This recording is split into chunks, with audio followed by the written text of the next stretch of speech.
Imagine acordar em um dia aparentemente comum.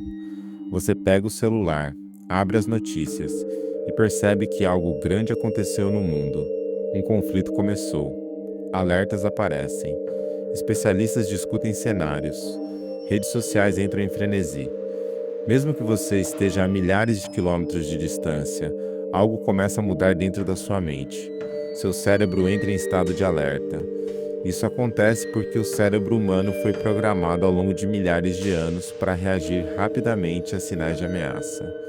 Quando percebemos que algo potencialmente perigoso pode acontecer, o cérebro ativa um sistema muito antigo, o chamado sistema de sobrevivência. Esse sistema envolve estruturas profundas do cérebro, principalmente uma região chamada amígdala cerebral. A amígdala funciona como um radar emocional. Ela analisa rapidamente o ambiente procurando sinais de perigo. Quando identifica algo que pode representar ameaça, ela envia um sinal imediato para o resto do corpo. Esse sinal dispara uma cascata de reações. O coração acelera. A respiração muda. O corpo libera adrenalina e cortisol. Esses hormônios preparam o corpo para duas possíveis ações: lutar ou fugir. Esse mecanismo é conhecido como resposta de luta ou fuga. Durante a maior parte da história humana, esse sistema foi essencial para a sobrevivência. Ele ajudava nossos ancestrais a reagirem rapidamente diante de predadores ou conflitos. Mas no mundo moderno, esse sistema pode ser ativado por algo muito diferente: informação, notícias, imagens, mensagens que circulam na internet. E isso cria um fenômeno curioso. Mesmo sem estar em perigo imediato, o cérebro pode reagir como se estivesse. Quando uma crise global começa a dominar as conversas e as notícias, muitas pessoas entram em um estado de vigilância constante. Elas começam a acompanhar atualizações o tempo todo, atualizam feeds, assistem análises, leem comentários. E cada nova informação pode reativar o sistema de alerta do cérebro. Isso faz com que algumas pessoas experimentem ansiedade intensa durante períodos de instabilidade. Mas existe um detalhe importante: nem todas as pessoas reagem da mesma forma. Algumas entram em pânico rapidamente.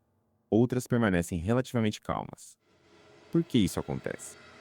A resposta está em como o cérebro interpreta as informações que recebe. O cérebro humano não reage apenas a fatos.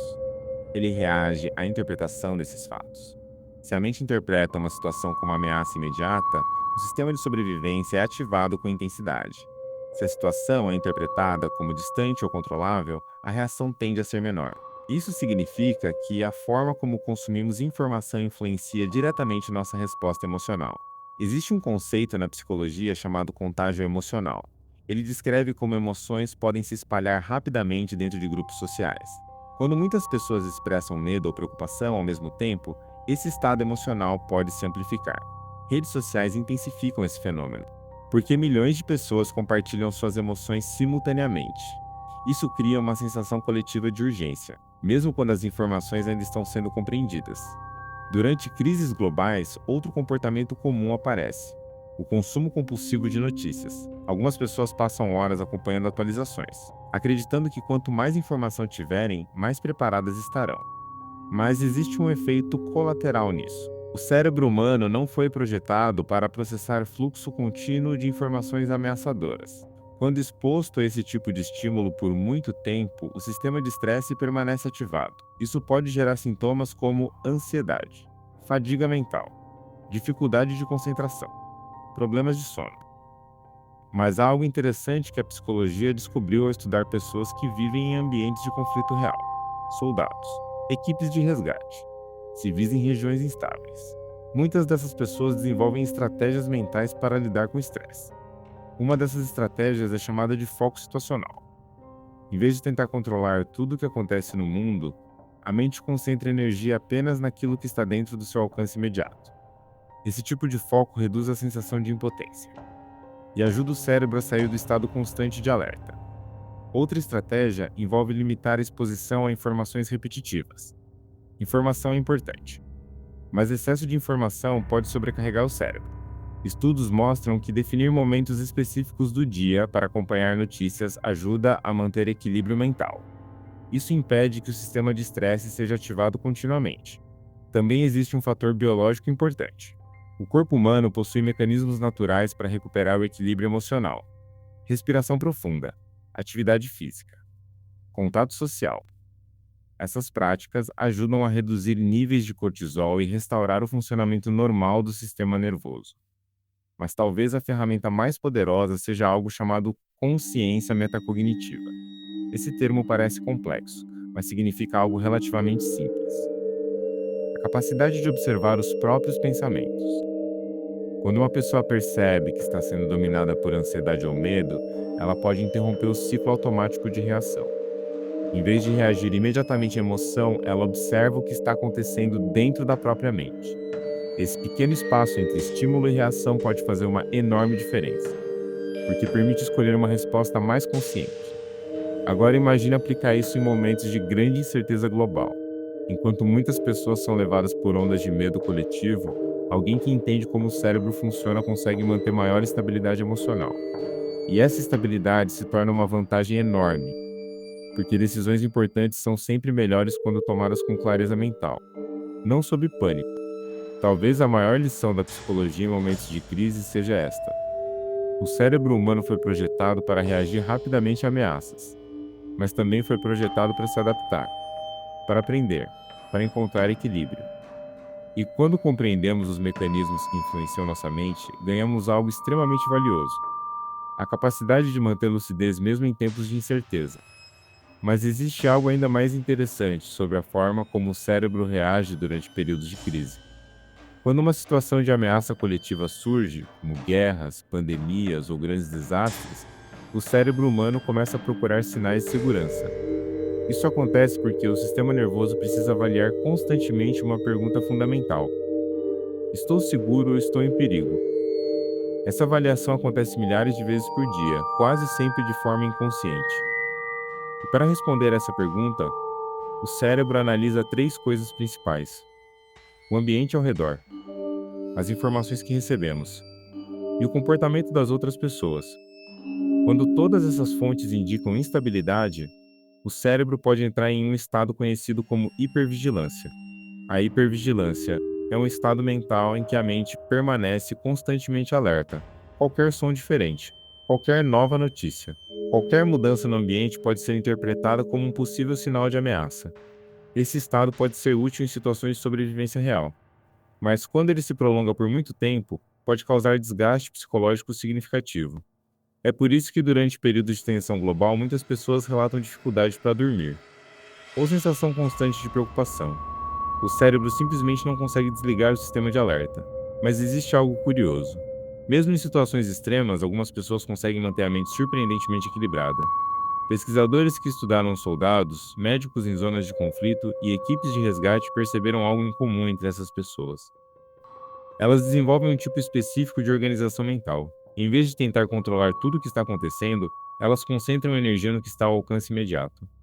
Essa abordagem reduz drasticamente o nível de ansiedade, porque a mente deixa de tentar resolver problemas que estão fora do seu controle. Esse conceito é conhecido na psicologia como círculo de influência.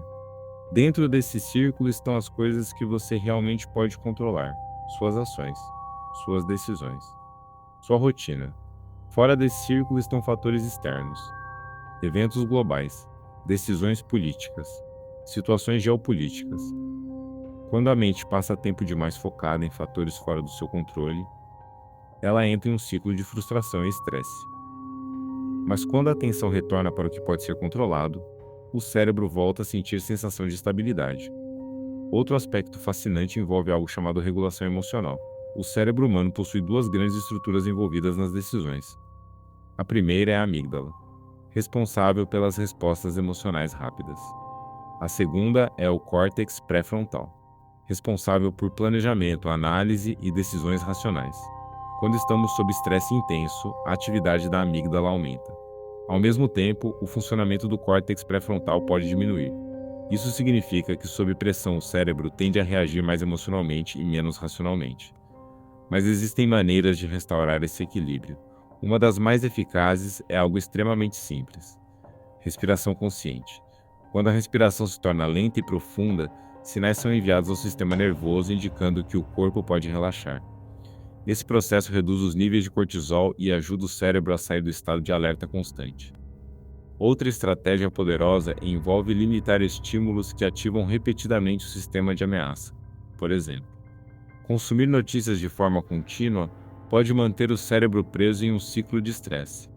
Isso não significa ignorar o que acontece no mundo.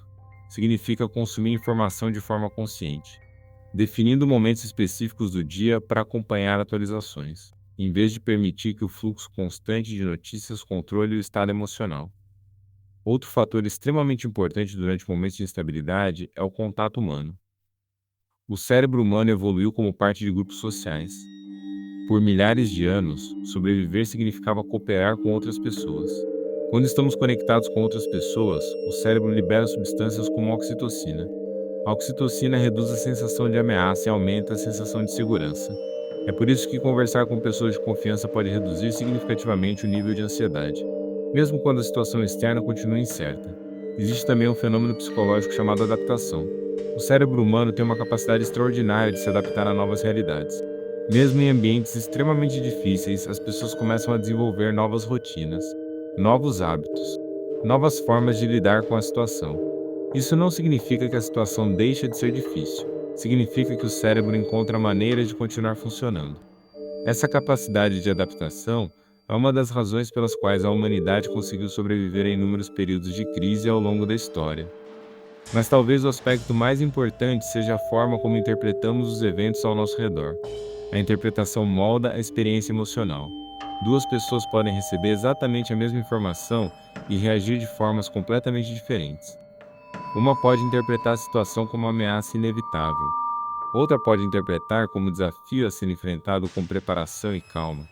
Essa diferença de interpretação muda completamente a resposta do cérebro. Por isso, compreender como a mente funciona é tão poderoso. Porque quando entendemos os mecanismos psicológicos por trás do medo e da ansiedade, passamos a ter mais controle sobre nossas reações. E isso nos leva ao ponto mais importante deste vídeo: como proteger a própria mente em momentos de grande incerteza. Existem algumas práticas que a psicologia e a neurociência identificaram como especialmente eficazes. A primeira é criar rotinas estáveis. O cérebro humano gosta de previsibilidade. Quando existe uma rotina clara, a mente sente que parte do ambiente está sob controle, mesmo quando eventos externos permanecem incertos. A segunda prática envolve movimento físico. A atividade física ajuda o corpo a metabolizar hormônios do estresse, uma caminhada, exercícios simples. Qualquer forma de movimento pode ajudar o sistema nervoso a retornar ao equilíbrio. A terceira prática envolve algo que muitas vezes esquecemos: silêncio mental. O cérebro precisa de momentos sem estímulos intensos para processar emoções e recuperar energia. Momentos de silêncio, leitura tranquila, contato com a natureza. Essas experiências ajudam a restaurar o equilíbrio psicológico. Mas existe uma última ideia que talvez seja a mais importante de todas. A mente humana é extremamente poderosa, mas também é extremamente sensível ao ambiente em que se encontra. Isso significa que aquilo que você consome mentalmente todos os dias influencia diretamente seu estado emocional. Informações, conversas, imagens. Tudo isso molda a forma como o cérebro percebe o mundo. Quando escolhemos conscientemente aquilo que permitimos entrar na nossa mente, começamos a recuperar parte do controle sobre nossa experiência emocional. E talvez essa seja uma das maiores lições da psicologia. Mesmo em tempos de grande incerteza, ainda existe algo que permanece sob nosso controle: a forma como treinamos nossa mente para reagir ao mundo. Porque no final das contas, compreender o funcionamento da mente humana não é apenas um exercício intelectual. É uma ferramenta poderosa para atravessar momentos difíceis com mais clareza, mais equilíbrio e mais consciência. Se você quer continuar explorando os mecanismos invisíveis que moldam o comportamento humano, inscreva-se no Cogniara, porque aqui nós investigamos os fenômenos psicológicos que influenciam nossas decisões todos os dias ou mesmo quando não percebemos.